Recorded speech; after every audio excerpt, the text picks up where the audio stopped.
Hello, everyone, and welcome to the most controversial Set Listing Bruce episode of all times.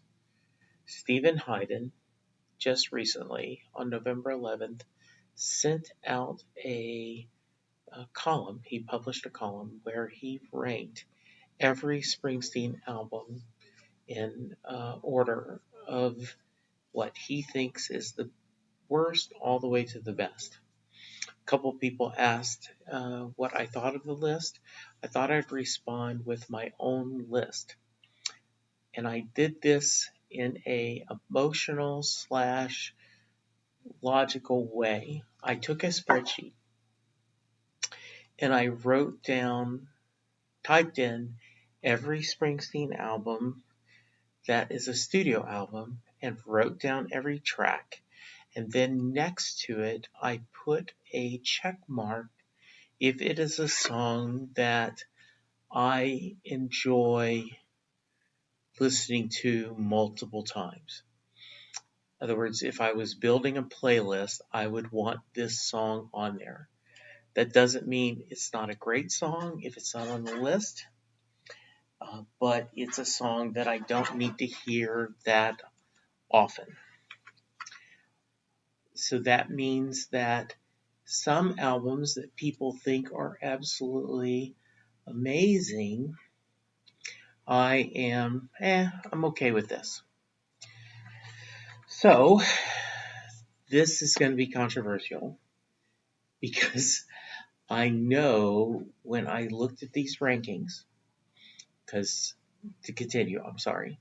I took, for example, on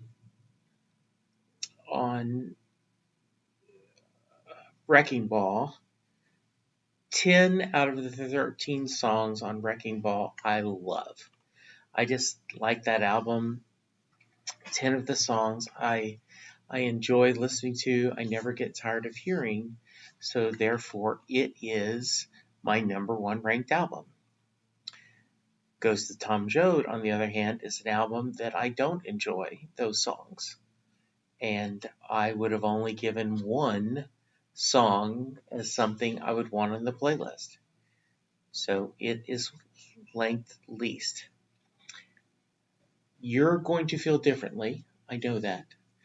But just want to get you going in. So, starting from the bottom, Ghost of Tom Joad with an 8% like ratio. That is my least favorite album.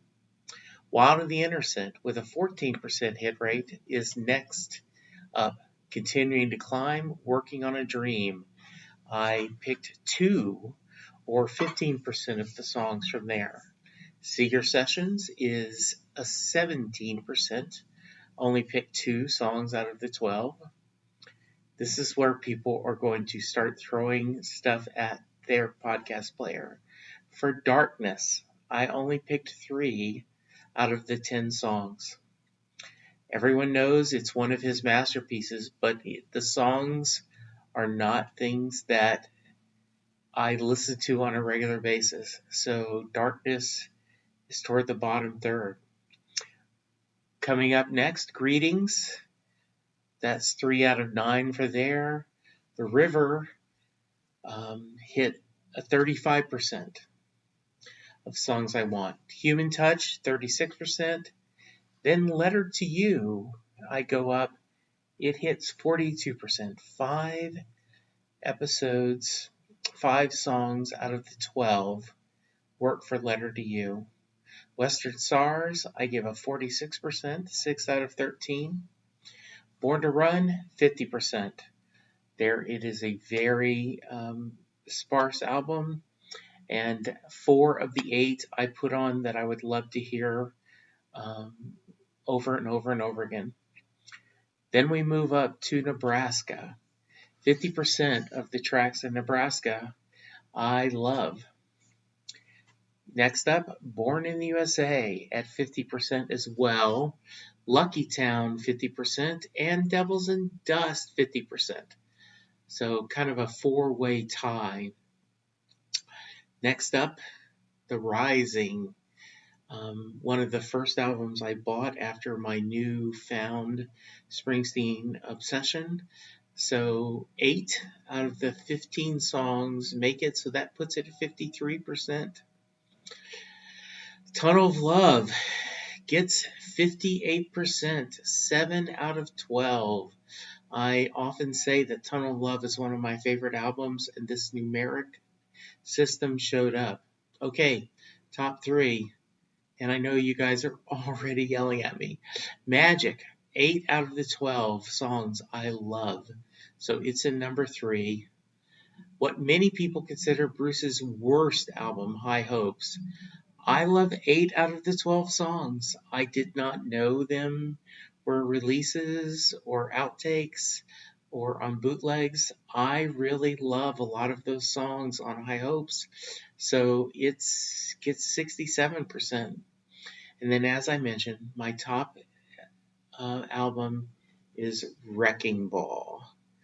So here we go. From top to bottom, Wrecking Ball, High Hopes, Magic, Tunnel of Love, The Rising, Devils and Dust, Lucky Town, Born in the USA, Nebraska, Born to Run, Western Stars, Letter to You, Human Touch, The River, Greetings, Darkness, Seeger Sessions, Working on a Dream, Wild and the Innocent, Ghost of Tom Joad.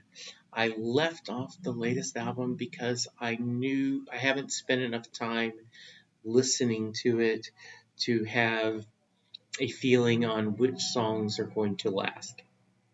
All right, there's my quick down and dirty list. Please tell me your rankings.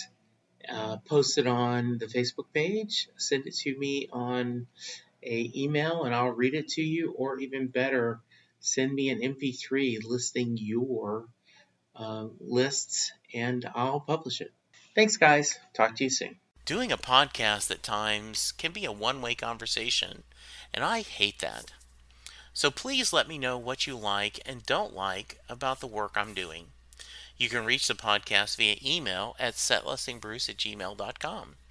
The show is on Twitter at setlistingbruce, and my personal Twitter is at jessejacksondfw.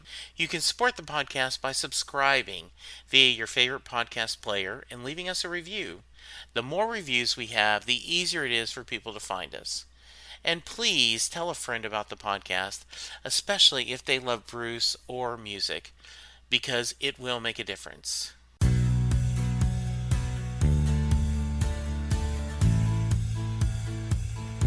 You just heard the fun talking, hard rocking, music loving, album ranking, fan thinking, joy spreading, lyric reading, story sharing podcast that is the one, the only Set Listing Bruce. The theme for Set Listing Bruce was written by David Rosen, used by permission.